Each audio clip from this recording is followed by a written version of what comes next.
Special welcome to World Cup Daily. It's the morning after a very, very good display by the Black Stars against England. My word, celebrations galore all over the street of Accra. I'm not sure where you watched the game.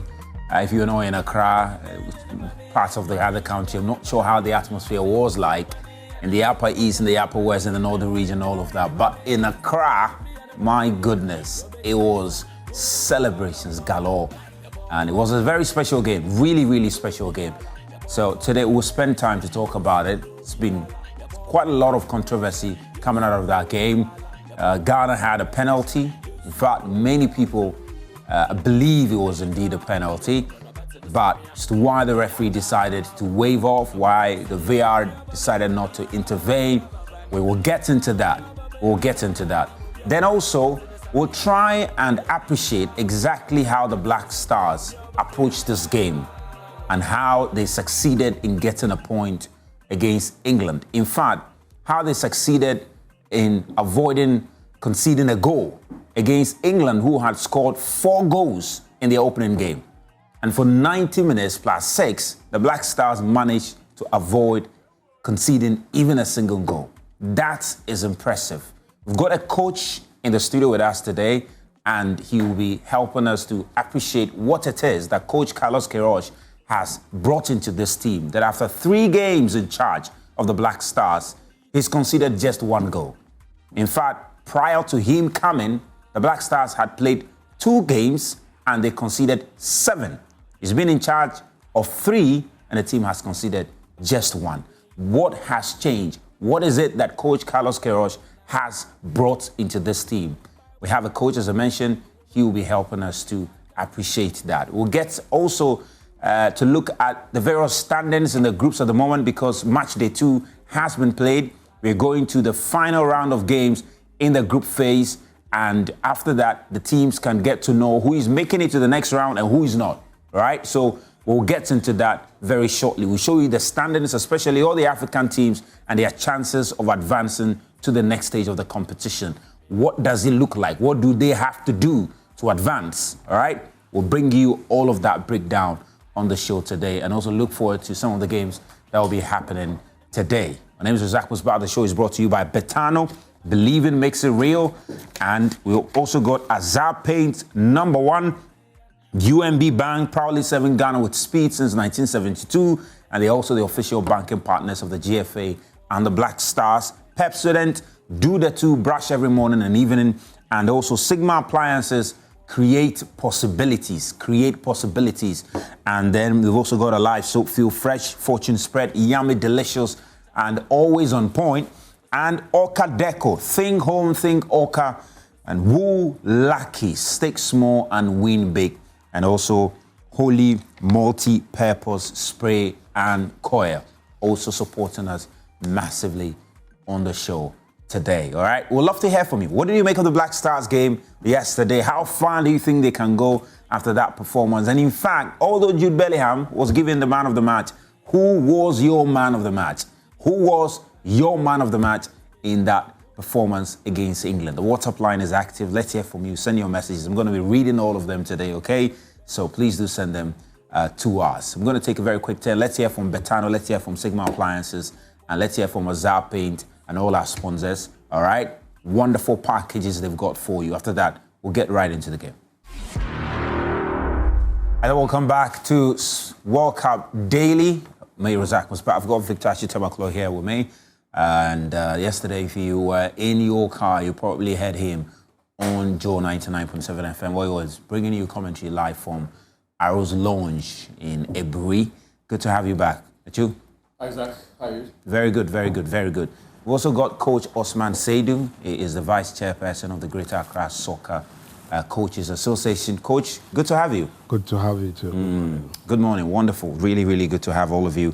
Well, we're also live on Joy News and Joy Prime, so we want to hear from you. Really want to hear from you. Just keep your messages coming through. How special was it in Ebri? Because we saw what happened in Accra. It was something else. How was the atmosphere like in Ebri? Often when people talk about the Eastern region, they tell you about the Koforidua flowers and how they don't tell you about the flowers in Ebri. There's some really, really nice flowers in Ebui. And we had fun yesterday. Good morning to the guy at Arrow's Lunch, the person who put the place together. And I was surprised by the sheer number of ladies who were out to watch the game. And it was beautiful. Almost everyone that came there came with their family. Yeah. And that was nice to see. Even for those who were singles, they came as couples. Yeah, so that was something I did not expect. After the draw, because, man, it was crazy. People were running on the street. It was crazy. Bikes were doing their thing. And I think some people over-celebrated. Oh, really? Yes, because while we were driving away, when you are descending the hills, on the right side, we saw this car that had smashed into. Oh, wow. Yeah, I think it was a red saloon car that had smashed into the sidewalks. And it was not a good sight. But apart from that, it was colorful, it was loud, it was wonderful. And when we got to Accra at Alajo, and I did not expect this because this game ended in a draw. But there's a crazy procession of about 2,000 people. And yeah, I saw the celebrations in Ebui all the way Medina down here. I didn't expect it would escalate into a full procession of people hitting the streets to celebrate like that and blocking one part of the road.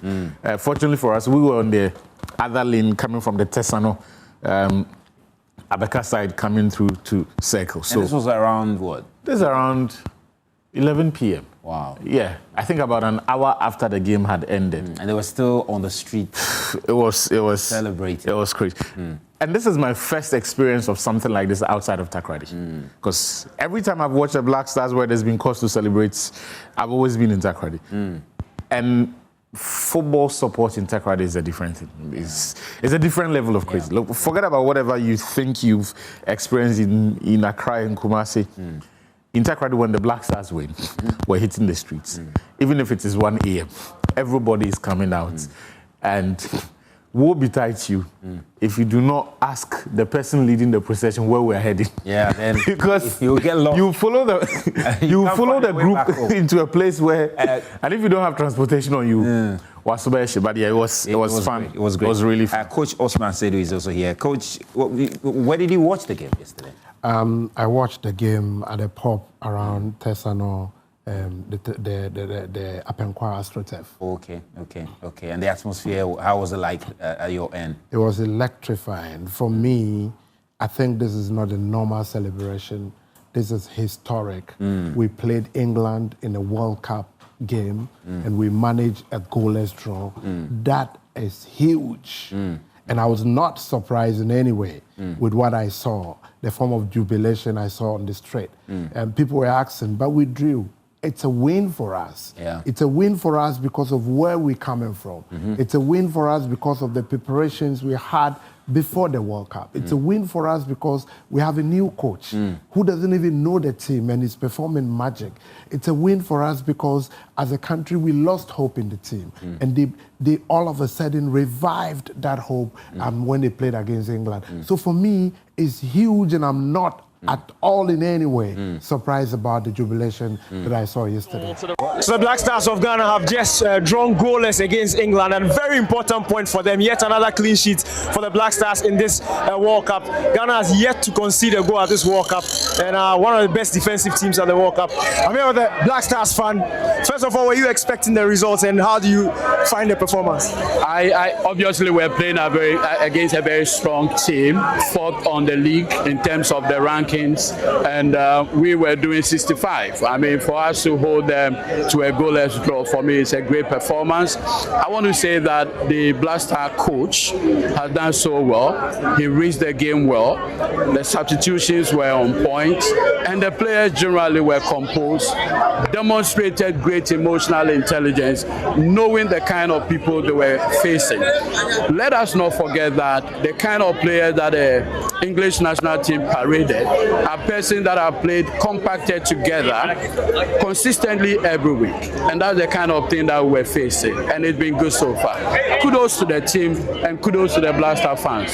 So I wasn't much surprised with our kind of formation, but the scoreline actually is quite surprising because, I mean, looking at the kind of caliber of players that the Three Lions possessed, I mean, at any point in time, they could bring in any player to come and cause a damage or a change in the game. So I think that is where the surprise aspect is. But I think so far, I think we did a very good job on the field. Which player from Ghana stood out for you? I always go for Jerome and Ajete. I think that the center pair are very solid. I mean, their concentration in the game and the kind of aerial abilities they win really help the team. Yeah. Thank you very much. Let's talk to some more Ghana fans. We have one here. Which of the Black Stars players stood out for you? I'm sure you're very happy with the result. Absolutely, and I think Thomas Partey did quite a good job. I mean, holding the midfield very well, really helped us in the control of the game. Yurinchi also was very good, attacking all the time, making sure that he kept the ball when he had the chance. And yeah, overall, quite a good game, I'd say. Very good game. Let me talk to another one of my Black Stars fans here. Super. We're very happy, obviously. Yeah, I mean, goalless draw, a point, 4 points now. This is the least we expected. I mean, having people travel from far and near across the diasporans, I mean, you can't expect anything less than this. We have some two lady, let me just scoot over here, Black Stars fans here. Your thoughts on the performance? I think our boys did a really good job at defending. That's where we got it. Goalie, awesome job. The outcome, I think we couldn't have asked for anything better, really. Our boys did a really good job at defending. England came to play and we showed out. Which player stood out for you? Oh, I think Semenyo for me. Semenyo was the man of the match. And you? For me, it would have to be SM, our goalie. Like, he did good. You're a big SM fan. As you can see, I mean, there are times.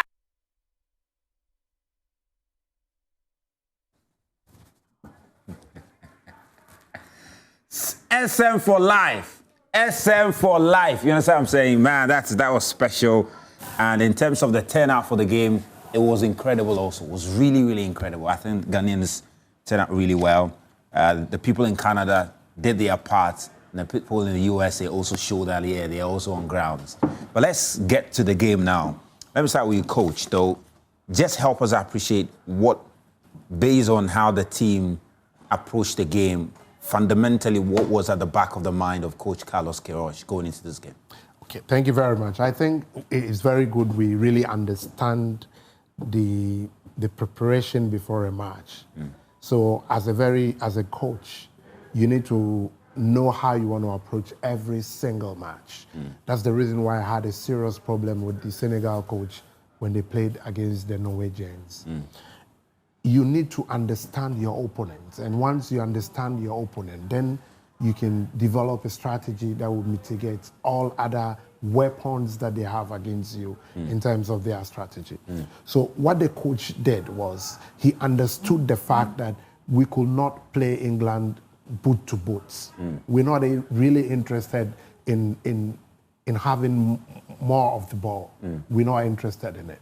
What we are interested in is to ensure that our defensive setup is a very solid, strong, and a good one, and follows all the four principles, the 4 Ds principles, the delay, the what have you. And then we soak the pressure, defend very deep. And in fact, the England coach acknowledged the fact that they did not expect us to defend excellently well that deep. So really change all their strategy, defend very deep, and then hit on counterattack. And once you are hitting on counterattack, any opportunity you get, you have to make sure that you bury it. And they did that extremely well. I was so impressed at the way they were doing it. And this is the reason why I was so impressed. I was so impressed because the coach is a new coach. And I wonder how he managed to get all the players understand his philosophy and the way he wants them to play. that was a highly tactical exhibition of experience by the coach. And I have a lot of respect for him. And it's very difficult to do this because if you don't know how to do it very well, you would, even though you create the depth, but you would leave a very, you leave some spaces that your opponent will exploit. But in this case, we didn't even have any space they would exploit. What they were doing was to switch the ball when we started. You realize that they were switching the ball from the right wing to the left wing. So they would tease all of us to one side, and then they switched the ball to their number 20, the gentleman wearing number 20, and he was very good with the 1v1 situation. In modern association football, if you want to win a battle, you have to know the qualities of your players. So they know that gentleman has very good qualities when it comes to 1v1. So they were using it excellently. Unfortunately for them, our left back was on top of his job. So he was not able to just swam and dribble him and then do the necessary crossing they wanted for Keane to finish it. So for me, for you, this was the best approach against England. This was the best approach against England, fundamentally. You cannot play with England. They are better than you. They can possess the ball better than you. They have better techniques. They have better equipment in terms of training. So you don't go playing as if you are equal. We're not equal. We're not. We're not equal. So that's the reason why I'm saying that I had problems with the Senegalese national team. They played the ball with the Norwegians as if they were like, no, you're not there. Even though the Norwegians have only qualified 4 times and you have also qualified 4 times. You've qualified 3 consecutive times. You started your debut in 2002, and then you did extremely well by beating France in your first game. That's okay, but that does not give you the permission or the authority to play as if you're playing a home match at Senegal. You need to respect your opponent, and they did not respect the Norwegians. That's why they lost the game. Ghana was able to get the result because they respected England. They know England is ahead of them, so we are going to prepare to ensure that we meet them when we're supposed to meet, and the strategy worked perfectly.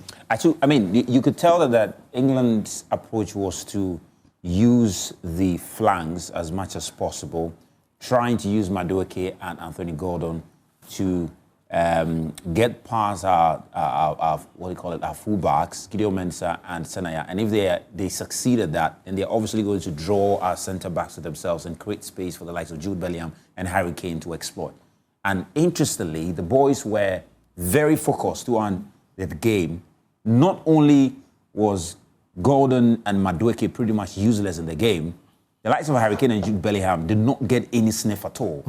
Talk to me about the kind of discipline and the kind of focus that the team managed to maintain for the entirety of the game. Because even Thomas Tuchel, mentioned that. He was surprised that they remained focused the way they did for the full 90 minutes.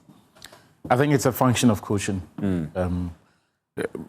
Players can easily switch off, but one of the things that make it almost impossible for players to switch off is when there is that amount of tactical detail in terms of instructions given to players and the clarity that it comes with. Watching that game, I had no doubt in my mind that everybody on that pitch knew exactly what they had to do, where they had to be, what positions to take, what angles to make in terms of the shape of the team. If the midfielder 5 yards away from me moves to the left, what am I supposed to do? If the forward that I'm supposed to mark strays too far away from the designated area, what am I supposed to do?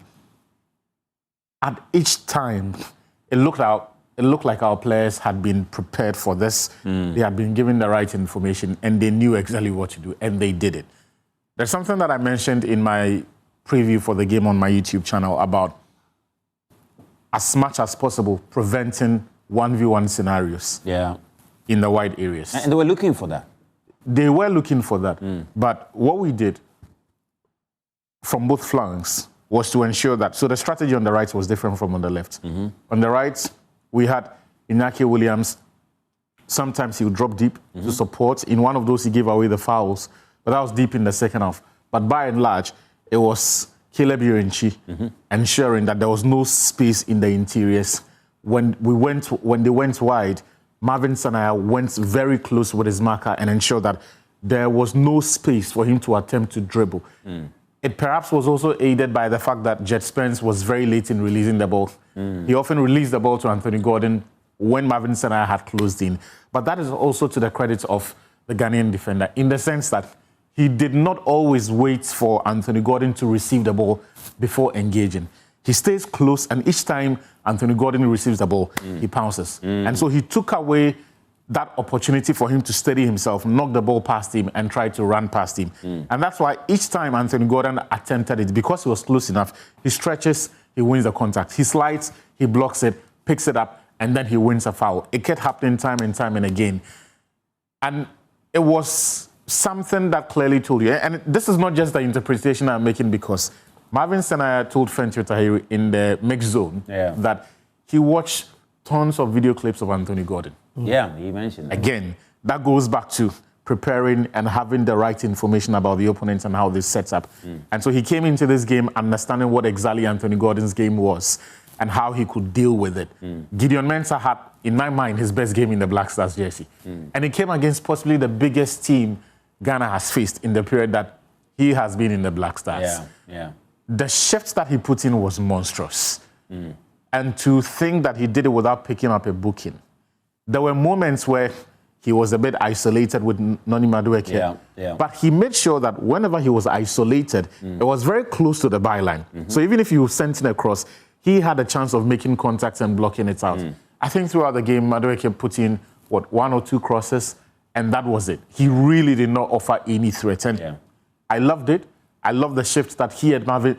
Look, it's difficult to pick a man of the match from the Ghanaian team. Because Marvin Sanaya was excellent. Gideon Mensah was excellent.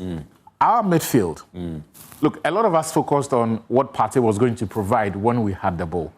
I didn't think he had it in him to put in that defensive shift. We'll come to especially to what Caleb Irenchi, Kwesi Sibo, Thomas Partey did in the midfield, because it was incredible. What they did was incredible. But coach, just talk a bit more about Benjamin Asare. You know, he came on in the second half in the game against Panama after. Give me Asare. Pick the injury. Because I have a biblical message for pick the injury. And then in the second game against England, he get the opportunity to start.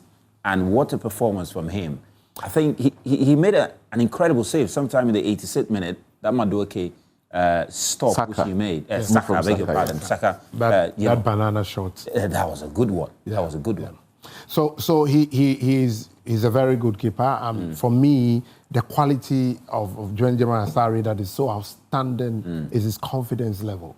So this is a gentleman who is playing a local team, fortunately find himself keeping for Accra Hearts of Oak, fast forward. And now he's facing England. And now he's facing one of the best strikers in the world. I mean, ordinarily, we expect him to be panicking, but really, he had all the confidence that every good goalkeeper would have yesterday. I was so impressed about his performance. His reflexes were good. His command, his communication was excellent. And then he's able to come out when he's expected to. No, in matches like this, most of the time, you would get the timing of the goalkeeper wrong, especially the African goalkeepers. But yesterday, we didn't see that at all. And I want to believe that there is no team that Benjamin Asare cannot face in this world again after drawing with England. And then also, ensuring that Kane did not get a goal. Kane is one of the best strikers you can. And prior to the tournament, a lot of people were seeing the goals Kane was scoring with Bayern Munich, and were like, my goodness, we're going to face this man. And Benjamin Asare is going to have to deal with this man. But yesterday, he had just one shot on target. And the story around him, the Shatawale story around him, and the way his likability has really increased immediately within just some short time. And the mystery around how the supposed first goalkeeper is not able to be in the post again makes the whole issue a bit complex and very interesting. But for me, he stood for the necessary, confidence we expect from him, and he's been able to deliver. To keep a clean sheet in a World Cup match against England is credible. Yeah. Well, Achu has in recent time been spending a lot of time focused on him. He's been focused on. He's done even a whole piece on him before. In terms, so we're going to come to Achu, but we're going to hear from Benjamin Asare himself briefly, and after that, we'll just hear from our partners of the show, and we'll do that. But just look at the record we were showing you on the screen there. He becomes the first Ghanaian goalkeeper to record 2 clean sheets in his first 2 World Cup appearances. That is special, and also becomes the first handful goalkeeper to start a match for the Black Stars in the World Cup. And that is equally a very special performance by him, all right? Well, let's just take a very quick turn. We'll come back. We'll talk more about Benjamin Asare and also touch base with the team in the US, Daniel Kranti and Victor. Okay, actually we'll go later. So Daniel Kranti and Daniel Tahiri Fento. Someone says, I'm really impressed with what the Black Stars did at the field yesterday, especially the goalkeeper. His name is not here. He said, my MVP is Opoku. He says, the 2 central back surprises me. Go Black Star from Ramdo, Keta, Sun City. I'm Rahman from Cantonment. He said, Charlie, honestly, I was quiet and scared when Saka kicked that ball. All of a sudden, I saw a hand preventing the ball from entering. Hey, Asare, God bless you. That was the hand of God. Yes, this is Melvin watching you from Koforidua. We miss Kudus. Yeah, we all miss him. My man of the match was a Ghanaian goalkeeper, he says. And someone says, man of the match is Jonas Ajete. And another one says, guys, I just hope our last game, Thomas Asante will start over Jordan Oku Jr. from Tamale, inside target. And this one said, what a solid defense. SM for life. Good morning, I'm enjoying your sports and congratulations to the Black Stars for drawing against the English. But the match official should have awarded a penalty for us. We'll talk about that also on the show. It's a good morning, Musbao. The guys have done well. In fact, they surprised a lot of us. Kudos, Xavier from Keta. Good morning to you all in the studio. Please, I want to begin by reminding every Ghanaian fan, particularly those who are of the opinion that Ghana should have opened up to score. In a football competition, the best teams are those who are able to move to the next level of the competition. And whatever strategy you use to get you there is what it is, simple. And the black team did exactly that. Kudos to the team. Well, kudos also to you for watching and keep sending your messages. We hear from you. We'll be back. We'll go to the USA and I'll take you to Paloma, where I was yesterday, Electoral head office. A lot of things happened there.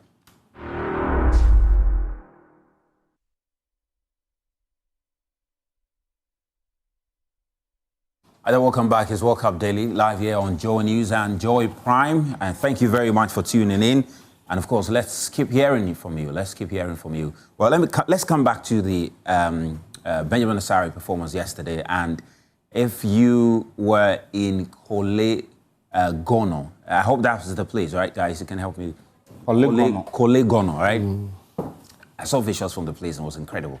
The guys, I'm not sure where they were watching the game, but when they were done watching the game, they actually ran into Benjamin Asare's house. That's what is reported, that was his house or his family house. And I think we've seen visuals of that. We visited it this morning. And they went there, and that's where they continued the Jama'at. That's where they basically were doing the Jama'at and having the celebrations, because he saved us in a very crucial moment in the game. That save he made on that Saka, shot was very timely, sometime in the 86th minute. And he managed to save. And I also made the point that Achu has been doing a lot of work on Benjamin Asare. He has a whole piece on Benjamin Asare on YouTube. You can check it out. And it is not surprising that he was able to do well as he did in the game against England, despite the fears many people had, especially leading up to it. And actually, I think if you go on X, every time Harry Kane scores a goal, people are like, hey, can we handle him? But he was nowhere to be found yesterday. People were just cynical about Benjamin Asare. At a certain point, there's not much you can do about it. Even when he's training, people use the training materials to laugh at him. Remember the video of him in the swimming pool? Remember that video and all of that? And how people were laughing at Benjamin Asare. So, when I see those things, look. I learned to live your past friend Daniel has joined us. When I say your friend, Daniel should give me 2 minutes. No, just hold on, because I think he said he wants to, go and do something or something like that. Okay. Daniel, you are taking Achu's time, so maybe you want to talk to him. Let Achu finish. Okay, Achu, then just learn. See, me, I'm a Christian. I believe in the Bible. And I believe in what the Bible says. This morning, I'm going to read to you different versions of a very short message from 1 Corinthians 1:27. The first version is the King James Version. It says, "But God hath chosen the foolish things of the world to confound the wise. And God hath chosen the weak things of the world to confound the things which are mighty." The New Living Translation, it says, "Instead, God chose things the world considers foolish in order to shame those who think they are wise, and chose the things that are powerless to shame those who are powerful." When Benjamin Asare first got called up into the national team, all sort of tropes, all sort of very unsavory words were said about him, about how he's not very good aerially, his command of his defense was suspicious, his passing from the back was not great, and that proper teams will test him and will expose him. Then he gets thrown into the game against Chad. Then we're told the GFA has selected the easiest game possible to introduce him because Chad are a poor opponent and they are not going to test him. It goes by. 5 clean sheets out of 6 for a team that was averaging 2 goals conceded per game in the AFCON qualifiers. He brought a lot of calmness. He brought a lot of stability at the back. And still, people chose to vilify Benjamin Asare unfairly and often in a very dismissive manner, to the extent that we started manufacturing problems and worries for a situation that did not even exist.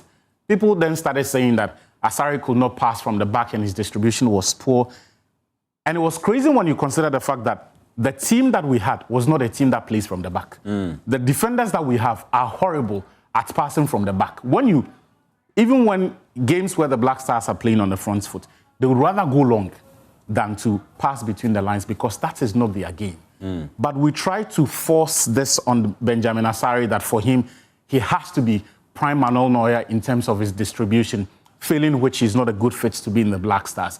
Then the most preposterous of them all, that he is not facing high-quality shots and the quality of opponents that he's facing were poor. To say that when the Black Stars had failed to shut out teams like Comoros, Sudan, Niger, in the AFCON qualifiers, we're conceding for fun against those teams. Those were not so-called elite teams, and yet the quality of shots were enough to eliminate us and stop us from qualifying for the AFCON. When it came to the World Cup qualifiers and he delivered that, people still held that up against him and said, this guy is going to be exposed against quality opponents. The thing about Benjamin Asare is this: he's never going to win. No matter how well he does, there are going to be cynics who look at his game and assume that there is something he could have done better and that he is going to make this mistake. Which goalkeeper in the world doesn't make mistakes? Think of the best goalkeepers in the world, and I can give you a recent mistake they have made in their most recent season. But if you focus on his performance against England yesterday, genuinely though, if you monitor the conversation surrounding the Black Stars' performance, I'm yet to see anybody who has underestimated his performance. I'm just speaking to the narrative before now. Yeah, but not just on yesterday. Yeah, that's yes, very and but for me, if you look at the performance yesterday, maybe to a very large extent, many who had doubts about him, he shut them up to some extent because, I mean, everybody, and I said, I'm yet to see anyone who believes or think that Benjamin Asare's performance yesterday was not good enough. Almost everybody is saying it was really good enough. Yes, I'm speaking to those who completely dismissed him. And yesterday and manufactured conditions and exaggerated flaws in his game. No one is saying Benjamin Asare is Sami Eje. No one is saying he's Robert Mensah.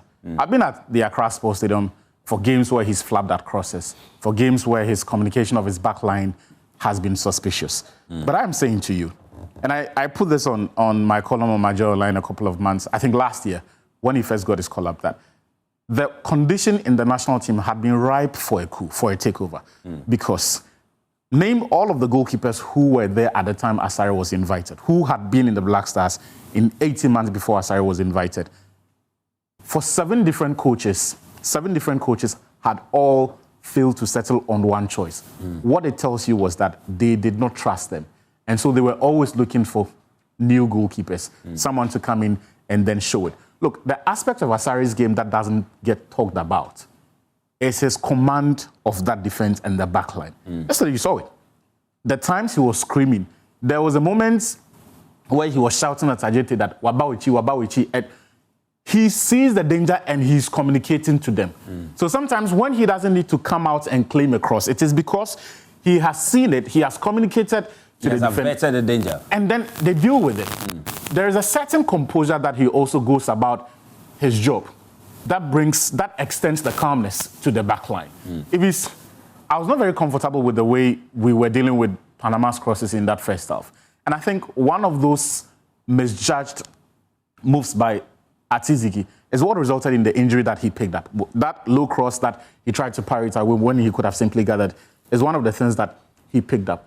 I hope that he makes a speedy recovery, because if he's there, he's a great option to have, pushes Benjamin Asare in between the two of them.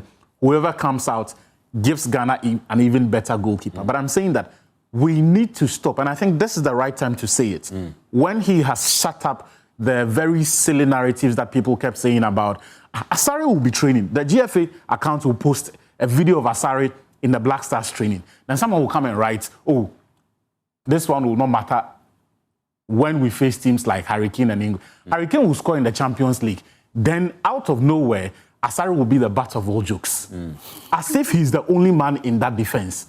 Look, the standards that we set for Asare are so unfair. The things that we tend to say, when he makes a mistake, we'll be here to talk about it. But until then, give him the same grace you give to every member of the national team, someone who you expect to go and represent your country. Daniel, let's come to you now. You were in the stadium yesterday, and I can see you had lots of fun. You had loads of fun in the stadium yesterday.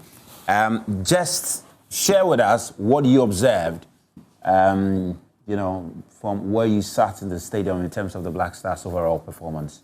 And we spent a lot of time on the defense. You can touch a bit also on the other aspects of the team's play. Look, I think this will go down as one of the best performances in World Cup history. And I'm talking about in terms of the Black Stars. Look, it was so good. It required a lot of dedication and concentration. It is not easy. The stadium was 3/4 England, English fans, but the boys still were able to do it. I keep hearing myself. Is that the same? It's like there's an echo. Is that the same thing that's going on there? No, we don't hear an echo. We're not hearing that. You can continue. Okay. Look, first of all, from the first half game plan, and Carlos Queiroz elaborated on it. I thought it was absolutely brilliant. They knew that England had the star quality. A coach has said it in interview. You don't go into a game overestimating yourself and going out and trying to match an opposition that simply has more quality than you. So you need to figure out a strategy that will keep you in the game, but also give you an opportunity to get something out of it. And that's exactly what Carlos Queiroz did. We defended really well in that first half, and we're not too interested about exploiting outlets. In the stadium, there was some growing frustration, especially on the right-hand side. I don't know if you guys noticed, when Iñaki drops back and we win the ball, Senaya was driving for it. Iñaki didn't go with him. And for me, it was simple instruction. If he goes and we lose the ball, automatically that becomes a 2v1. So it was almost like one goes, one stays, and it was very disciplined. And for me, the movements in that first half, the instruction, the repeated patterns just made me understand why Iñaki was the one who was chosen in that position. Because of that tactical discipline, more experience, he understands that role better. If you have a younger player in there, that instinct to attack may kick in, and it could cost the team. Yeah, because people were a bit concerned. They were like, why Iñaki is starting, especially when sometimes you find yourself an opportunity to counter-attack. He said, well, he hasn't got the legs, so why is he starting? So largely it was because of how disciplined he could be in defense. Yeah, very disciplined. And it was sort of a lopsided approach because on the other side, yes, Semenyo was doing some really good defensive work, but anytime there was a glimpse of us winning the ball, he immediately started moving forward. And then it was Jordan who had to quickly fit in and cover that defensive zone for him. So we couldn't do the same thing at both sides because then that would cost the team a bit if we lost the ball. But it was very smart. And then after 60 minutes, Carlos Queiroz says it, that they noticed that England started becoming a bit more frustrated. And that was when we saw our opportunity to pounce because they started getting more desperate. Spaces were opening up. And that's where you saw the introduction of Fatal and Prince Edu Kwabna. And we saw the openings again. There were two occasions where, first off, everybody in the stadium thought Pickford should have been sent off. I don't know how that was given the other way. And then the Prince Edu Kwabna chance, which should have been a penalty. And I'm really surprised how something like that wasn't. VAR didn't see that and review because it was so clear. Konsa didn't get his foot on the ball. He clearly impeded Edu Kwabna. And that should have been a penalty. Yeah, and Coach Carlos says the VAR had gone for coffee. They had gone for coffee. And he said something very interesting. He said he was being sarcastic because if he says it seriously, they will end up punishing him, which for me makes no sense at all. You can't, in the modern day, be a professional referee at the top level, have the benefit of VAR, and still make calls like this. But on that note, I just want to say something. I think the Ghanaian players and maybe when I go to the team hotel today, I'll tell some of them. And you want to tell them they are too nice, right? Look, the rules are there for a reason. And games, you need to understand some of these things. We saw how Almiron got sent off in the Paraguay game. The Turkey player, as soon as he covered his mouth, drew the attention of the referee. And now it's on the referee because you guys are the ones who brought the rules to now enforce it. When Bellingham put his hand over his mouth and was talking to Jordan, we were screaming in the stadium because that's a red card. It's so clear. You guys have to go and point it out to the referee. But it's not about the content of what he's saying. It's about the action. Once he covers his mouth, it's a red card. FIFA didn't say that when you cover your mouth and you say something obscene or vulgar. When you cover your mouth, it's a red card, full stop. So once he does that, you take advantage of it. If it was a flip side, it was flipped the other way, England would have rushed to the referee and got one of our players sent off. So I think we missed a good opportunity. And going forward, we need to understand some of these things. Yeah, but what about the argument? Because I also saw the argument elsewhere that in the context of this Jude Bellingham covering of the mount, you look at the posture of... it's not about posture. Yeah, it's not about posture. No, just a moment. The rule says that. No, the rule... In fact, the rule says at the discretion of the competition organizer, any player covering their mount in a confrontational situation with an opponent may be sanctioned with a red card. Did you see the Almiron situation? Yeah, but I'm talking about in the situation as we've seen in the image. It doesn't look confrontational, to be fair. Look, if you saw the Almiron situation, it only looked confrontational because of the body language of the Turkey player. I'm saying once he covers his mouth, if Jordan puts his hand over his head and is screaming, it turns confrontational. So Jordan know what he was saying. The point is that Jordan should have found a way to force Jude Bellingham's red card. Exactly. That's why the rules are there. That's why these little things. Spain will do it to you. England will do it to you. All the top teams will do it to you. When we were looking at the Almiron situation, and I'm telling you, go back and look at that video again. It didn't look confrontational at all. It was the body language of the Turkish player that automatically made it seem as if something crazy had happened. Yes. So our players need to learn some of these things. Once he puts his hand over his mouth, start screaming. Scream and call the attention of the referee, and that's a red card straight away because there's absolutely no way they will not give it. Yeah. And again, with the Prince Edu Kwabna incident, how do you go down and accept that decision? You should be flooding the referee and calling his attention. Put some pressure on them so that then VAR have to, if maybe he's giving the call, he's not too sure. Your reaction may allow him to continue the game because maybe in his head, even you don't even think it's a foul. Yeah. But if you apply some pressure on him, once this thing is looked at VAR, it's a penalty. So I think we also have a responsibility to force the referees to make some of these decisions.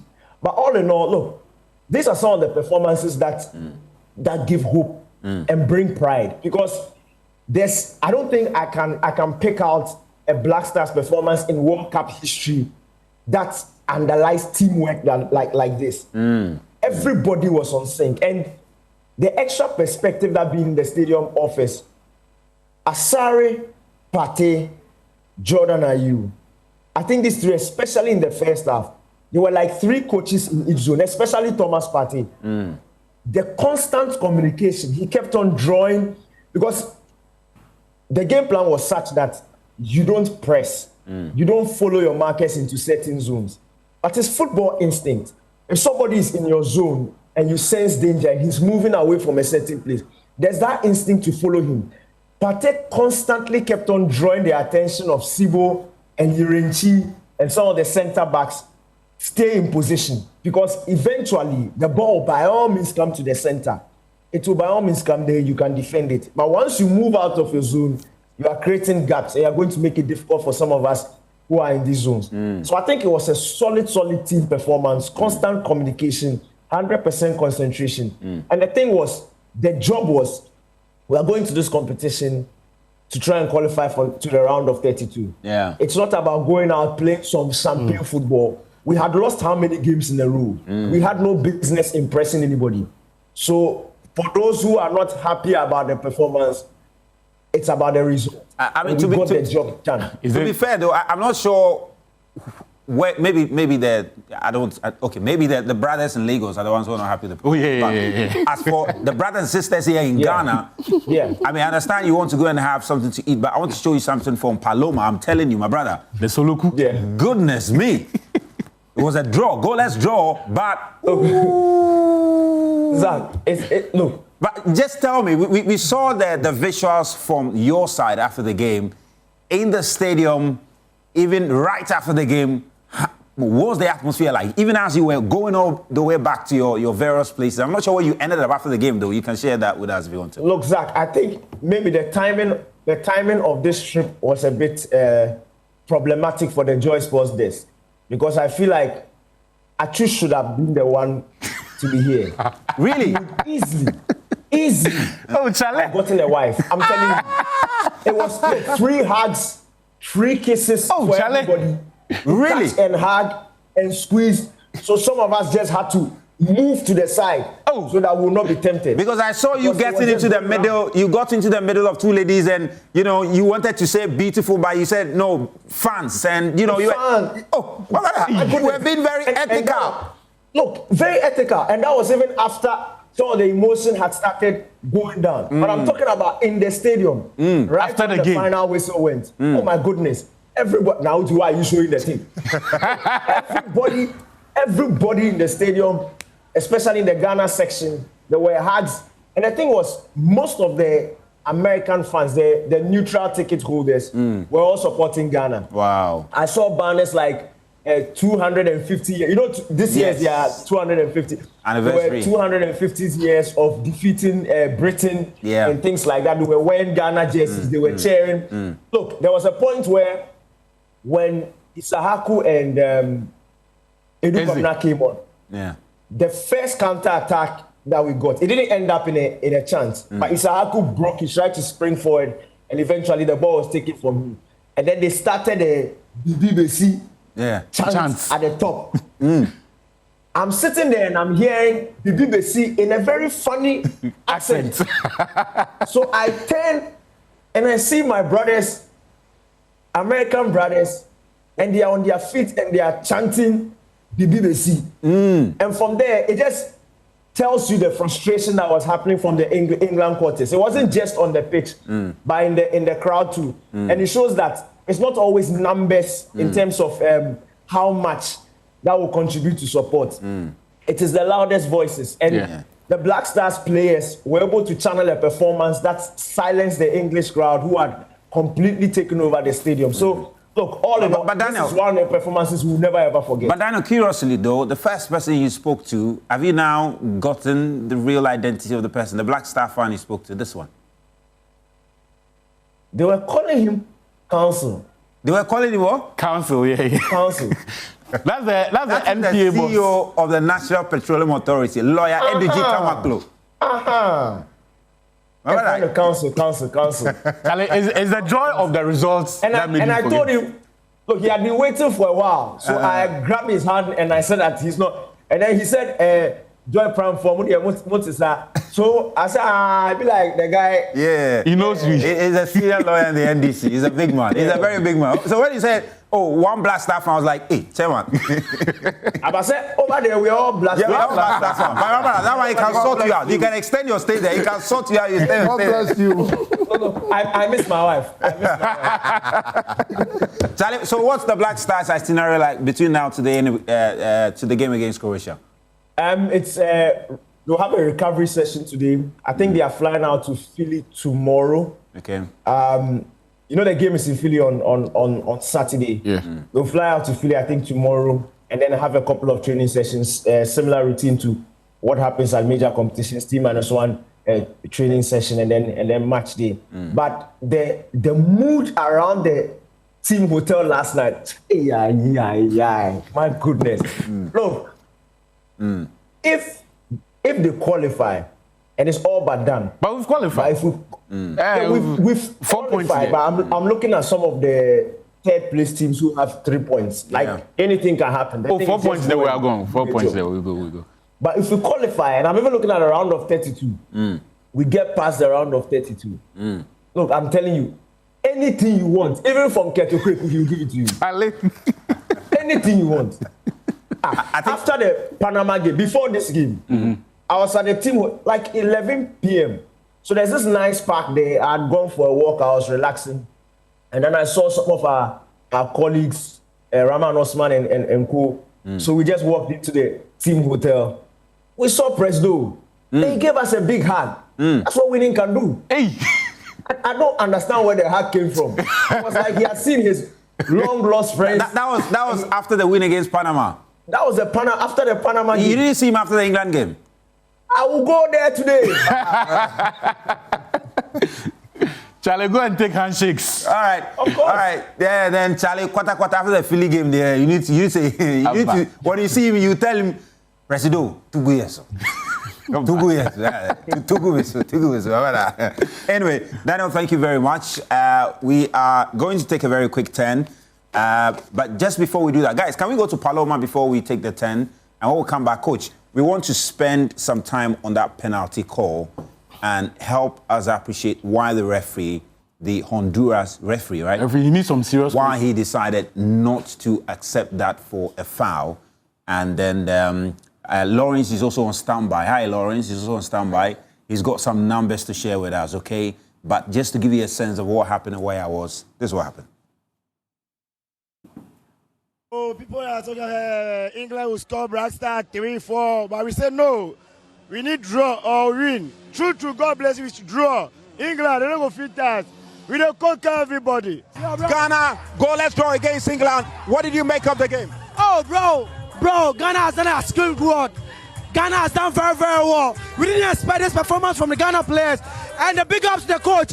The coach did excellent work. We were thinking he's going to bring Asante and the likes of Asante and other players, like what happened on the first match. And he did well. We didn't expect Asante every player, but then the changes he made was very excitement. It's a very good start. It's a very good ball. You didn't score me, I didn't score you. That's all. It's a very good timing. But I have a message for Nigerians. Look, the way you are watching TV and bantering us, you should qualify and have a ticket to come and banter Ghana. I'm so excited. Who was your favorite player in the game? Semenyo. Yeah, he did so well, and I'm so happy. Wow, Maria. I get there to Madrid. Asare to Barca. Asare to Barca. I get there to Madrid. And here we go. Charlie, wonderful. Let's go. What did you make of the game? The feeling, if you do too much, bro.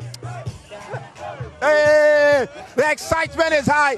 My brother, you are excited. What did you make of the game? Oh, this is beyond my expectation, my brother.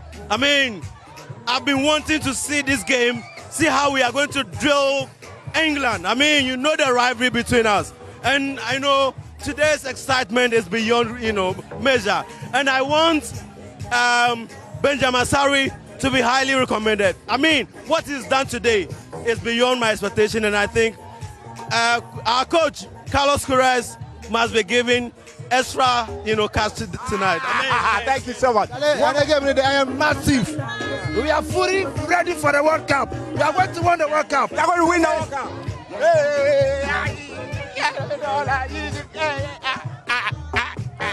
Yeah, the excitement is wild and it's unbelievable scenes here as people are having fun upon fun. Charlie, 1 minute.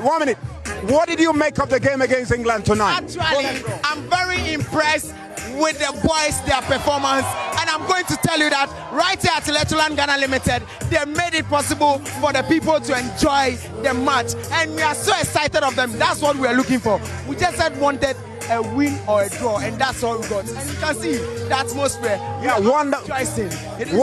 The fun is on because this has been a very important for the Black Stars. 4 points in that group against England. Do you expect this at the start of the game? Oh, people are talking England will score Black Star 3-4, but we say no. We need draw or win. True, God bless you, we should draw. England, a win or a draw, and that's all we got. And you can see the atmosphere. Yeah, wonderful. The fun is on because while there were others who were hoping for place or in third place. This is a very good performance, and everyone is saying applaud it to the coach, to the players, and of course you can see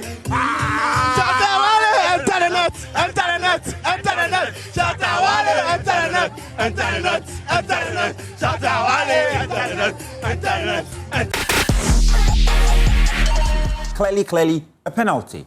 So nobody understands why the Honduran referee decided that is not a penalty, and why the VAR officials did not even bother to help him, because that's what they're supposed to do. In this competition, VAR even intervenes when it comes to wrongly awarded corner kicks.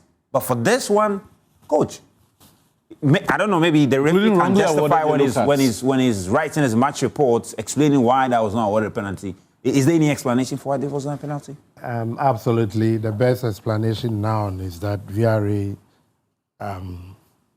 what did the coach say? It's gone for... Yeah, coffee. So maybe that could be the explanation. It was a clear penalty, especially when you have the opportunity of looking at the slow-mo. Law 14 of the laws of the game, I mean, is talking about the penalty. Yeah. And then there is a link to Law 12 and Law 13 that then describes exactly what would cause a penalty, whether it's indirect or what have you. I mean, in this particular situation, everything indicates that it's a penalty. Why? Because he obstructed the player and he did not touch the ball. Both of his legs were up in the air and trying to obstruct the player. So there was a direct contact between him and the player that prevents the player from having the opportunity to get access to the ball. Yeah. Assuming he was able to touch the ball, then it changed the entire conversation or the dynamics of the conversation. But until he does so, then it becomes an infringement. It's a foul ball, and it is absolutely a call for a penalty. And it's almost as if Konsa, the player in question here, was told that, look, you don't have any problem. Do whatever you like in the box. It's almost as though they've already been told that, Charlie, forget this. You're not you won't get it. Because I'm even surprised why he decided to engage in such a tackle. And it's an unfortunate decision from the referees, because this is what gives room, or should I say gives legitimacy to players who feel they need to force the referee into making a decision by diving or by being theatrical. I don't want to see that in the game. The burden should not shift to the Black Stars players and say, you have to chase the referee all over the pitch. No, referee, do your job. If it's a penalty, give it. I don't want to see... I don't like it when I watch La Liga. Barca gets a free kick and the players have to hound the referee before he gives a yellow card that he's supposed to be given. Yeah. I don't want to see my Black Stars players to do that. So I'm saying that you are the referee. You have seen it. Whistle. If the angle doesn't favor you, that's why there's the VAR. The referee not whistling, maybe I can pardon that, because the game sometimes can be too fast. They are humans. But the video assistant referee, you have the benefits of multiple angles. The game should not degenerate to a point where players become nasty human beings, where for every contentious decision, they have to hound the referees before a foul is given.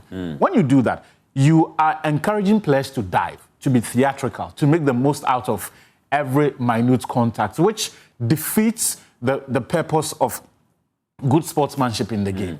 I want every call to be made based on a very objective, nuanced view, rather than because you have been coerced into making a decision and then later it gets overruled. And coach, just in terms of Prince Edukwabena, do you think there was any chance of him possibly shooting the ball before that Absolutely, he had that window. He had that moment. In football, there is something called moment. And if you do not utilize the moment at that particular moment, you lose that opportunity or that window. So I don't know what happened to him, but he hesitated a little bit before moving again. He got to the ball when he was expected to. I don't know if he thought he was offside or something. But if you look at the slow-mo very well from far, he got to the ball, then he delayed a little bit. And that is what caused him, actually. If he had moved a little bit faster, he could have just buried the ball into the post. So he had that window, but he closed it. And then, God being so good for him, he got a penalty. For him, I don't think there was a problem with the way he handled it because he got a result out of it. It is the inability of the coach to call the referee to call for the penalty. That is what the problem is for us. Interesting. Let me come to Lawrence now. Lawrence, you've got some interesting numbers to share with us after that performance the Black Stars put up against England. Yeah, even before we go to these numbers. Yesterday, I know you've mentioned about the defensive abilities of the Black Stars. Look, the whole team made a total of 39 clearances against England last night. Out of that 39, 24 of them came from that back line of Marvin Senaya, Gideon Mensah, Jonas Ajete, and then Jerome Opoku. Such a brilliant performance they put out yesterday. But back to our numbers, Ghana joins a staggering side of becoming just 4 African sides to keep clean sheets in each of their opening 2 games at the World Cup. So Morocco did it in 1986. And then in 2022, where the latter, they went on to reach the semi-finals of the World Cup. Cameroon did it again, did it also in 1982. And then there was Nigeria who did it in 2014. So Ghana's 1-0 win over Panama and then the 0-0 draw with England means that they have joined that star-studded side to also achieve that feat. So it's an impressive record for Ghana. And credit all goes to the defensive units, credits to the coach and everyone who has been involved. The other side of it has to be the fact that they joined another group of teams that is yet to concede a goal at this tournament. 48 teams are participating in the World Cup this year, and 4 of them are yet to concede a goal. And you look at Argentina, Mexico, Spain, and the last being Ghana. These are the only 4 teams that are yet to concede a goal. In this very competition. Wow. You know what makes it impressive? Yeah. Ghana has conceded 30 shots in this tournament. 30 shots. Staggering, right? 11 in the first game and then 19 against England. So after conceding all of those shots, they are still yet to concede a goal. And then the last one becomes the fact that this group of teams here have never lost to England. Yesterday we mentioned 2 facts, and eventually both of them still exist. The fact that England have faced African side 8 times. Yesterday's was 9th, and they are still yet to lose any, winning 5 and drawing 4.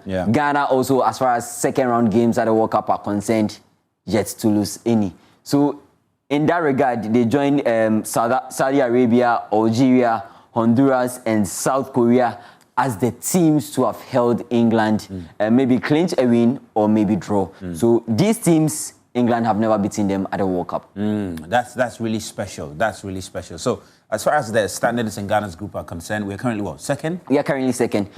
England sits on 4 points, Ghana on 4 points. Croatia beat they beat Panama by a single goal, and so they climbed to 3 points, third in that position, and then there's Panama who are eliminated after 2 games.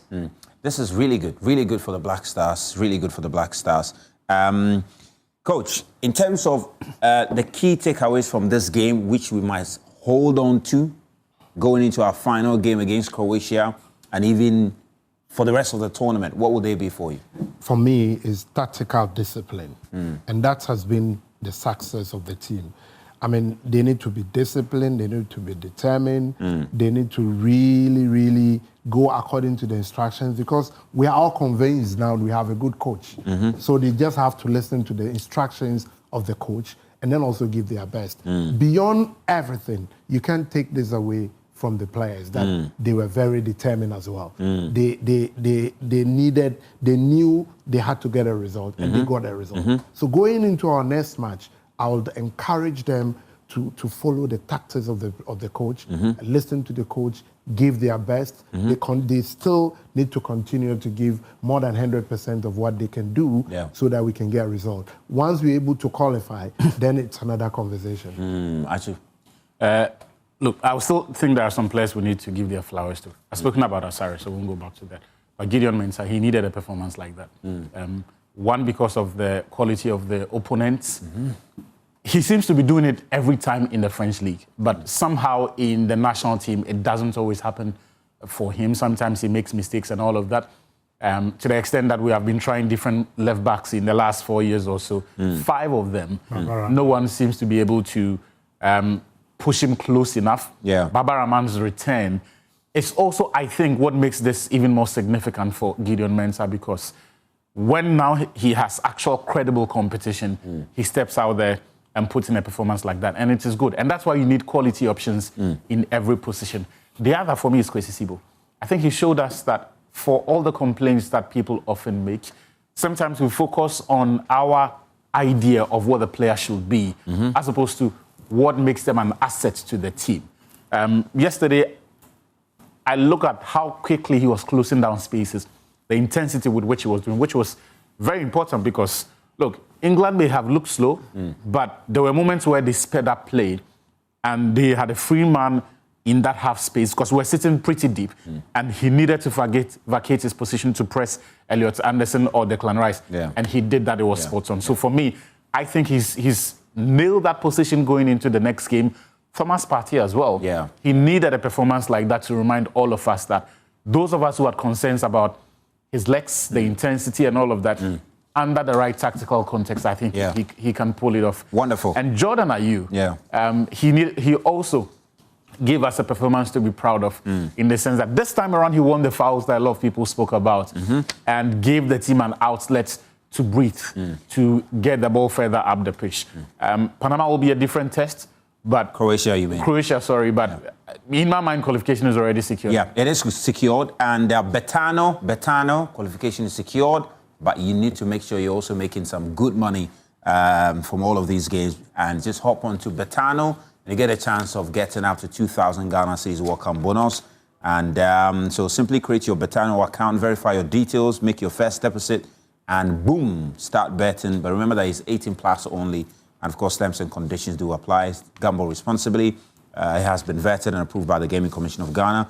Orca Deco is also offering 15% off everything this World Cup season.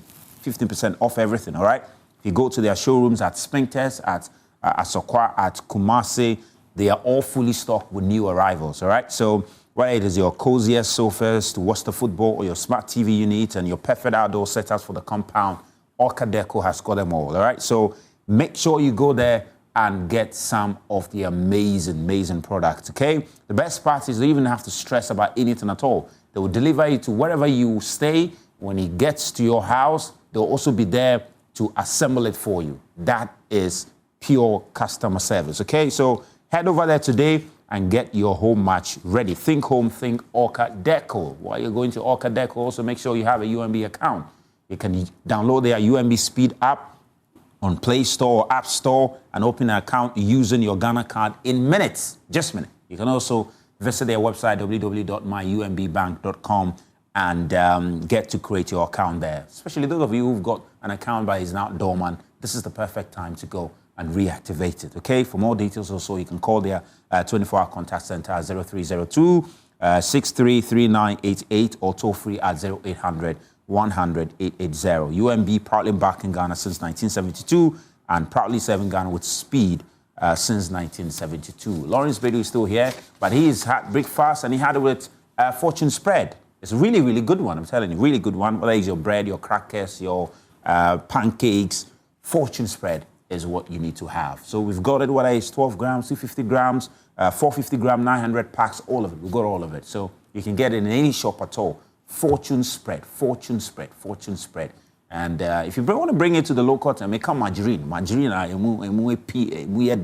creamy, smooth, and then the fortune spread.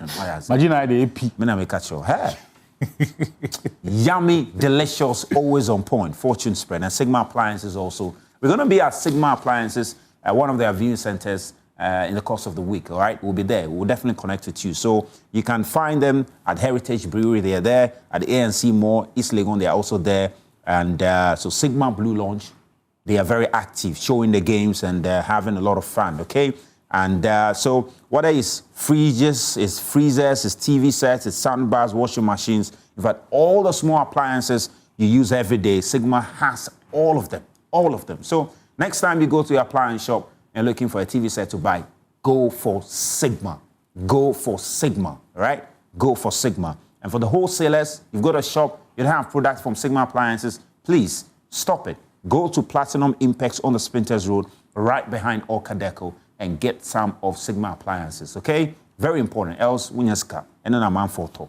If you want to do that, call them on 0302-801-555 or WhatsApp them on 055-466-6444 or visit their website at platinumimpex.net. Sigma Appliances create possibilities. And of course, Azar Paint also. We are painting our houses with Azar Paint. We are painting our offices with Azar Paint. Everywhere you go, it's Azar Paint that is reigning because they are number one. They are number one. They've got wide range of vibrant colors, excellent coverage, durability, and prices that fit your budget. So you can visit Azar Chemical Industries today at plot number 88 on the Spinters Road, Manette, and go get some of Azar Paint, okay? And for inquiries also, you can call them on 0555-333-888 or 0555-333-777, okay? Because Azar, we are number one. And Pepsodent, yesterday, actually got home like, 1 a.m. thereabout, and he is taking his oral health very serious. What fun to say, walk up, and all he's using is Pepsodent. Everybody's using Pepsodent. So make sure you also get Pepsodent for yourself and make sure you're taking good care of your oral health. All right? Let's take a very quick turn. When we'll come back, we'll look forward to what will be happening today. Hi there, welcome back. And it's World Cup Daily live here on Joy Prime and Joe News. We are just about wrapping up. A few of your messages have come through to me. Most of you are very, very happy with the Black Stars' performance. This one says, good morning. I'm very happy with the result between England and Ghana, but the players must lift up their playing skills through teamwork a bit. We love them, though they might be playing according to the plans of the head coach. God bless us all, he says. Good morning. Congratulations to all Ghanaians. Yesterday, the Three Lions made their 33 million wounded Lions, met their 33 million wounded Lions, and they have seen our level. Kudos to their boys for not disappointing. Partey from Izik in Komboni. Now we have seen the 33 million Lions Carlos Corres was talking about. It's crazy, man. Good morning. Really excited about yesterday's game against England. Black Star Spirit is back. Opoku, Ajete, and my goodness, Asare, they were top-notch. Let's give Asare his bouquet because he was the defense commander, and I think it's time the GFA begins to invest in local clubs and nurture talent on merit. Asare deserves all the support and appreciation from all of us. Ghana played a very good match. The team showed great determination, confidence, and teamwork on the field. The players fought hard and gave us a performance to be proud of. It was a beautiful game to watch, and we appreciate the effort. Keep up. The Black Stars, well, they're watching you, so they're hearing all of your messages. Good morning to you all in the studio. It has been exciting watching Ghana play yesterday against England. Solid defense, solid strategy, adopted and executed. I have always said that we have a tactical coach who is at the helm of affairs. Big ups to all the playing body. The man of the match should have been Senaya. Go Black Stars, go Ghana. Shaibu Weiss and Tamale. Great team performance by Ghana. We need Dana song back. Okay. There's a song. Okay. Please tell the supporters. All right. Nyameba in Domi. Okay, I hear you. Yesterday, Black Stars did very well, and my MVP is between Benjamin Asare and Senaya. Watching from Winneba. Greetings from Winneba to you, Mr. Host and panelists. Lawrence, which games have we got today? Business end of things. Group B, Group C. So we will see Switzerland come up against Canada. As a 10 stand, Canada and Switzerland sit first and second, respectively, in that group. And then there's Bosnia and Qatar, who are also fighting for an opportunity to progress into, the next round. So those games are at 7 p.m. And at 10 p.m., we'll see Scotland come up against Brazil. Scotland currently sits third in Group C. Brazil sits top of that group. And then there is Morocco versus Haiti. Haiti, we all know, are already out of the competition. Morocco currently sits second in that group. So a good fixture for Morocco if they're able to beat Haiti and they see some slip up in that game between Brazil and Scotland, they could finish as top of the group. So these are the fixtures we have for. Yeah. So we'll have the Morocco game on Joy Prime, live on Joy Prime, 10 p.m. Build up will start at 9. So you can join us. Quick predictions for that game. Quick prediction for the rest of the games. Quick one. Well, I think Canada will continue their form as far as this tournament is concerned. Bosnia will be an opportunity for them to get one over Qatar. Brazil, second game impressive. Looking that they will continue that. Morocco obviously beats Haiti for me. Achu? Yeah, I think Morocco will secure qualification, which will help us stay on course for my prediction that you have at least 5 of the African teams qualifying out of the group stage. Scotland versus Brazil, my money is on Brazil. I think they qualify. Bosnia and Herzegovina should be more than enough should be too much for Qatar. So they get that win. And then Canada will get the win over Switzerland. Coach? I would go for Canada. I'll go for Qatar, rather. Brazil, and obviously Morocco. I have no choice there. It's not about what I want, it's about what will happen, and that's Morocco. Well, actually, thank you very much, Coach. Thank you for your time this morning. Really appreciate your 2 hours spent with us. Lawrence, thank you. And to all you also for watching, thank you. We'll be back same time tomorrow after all of these games have taken place. 9 p.m., game is live here on Joy Prime.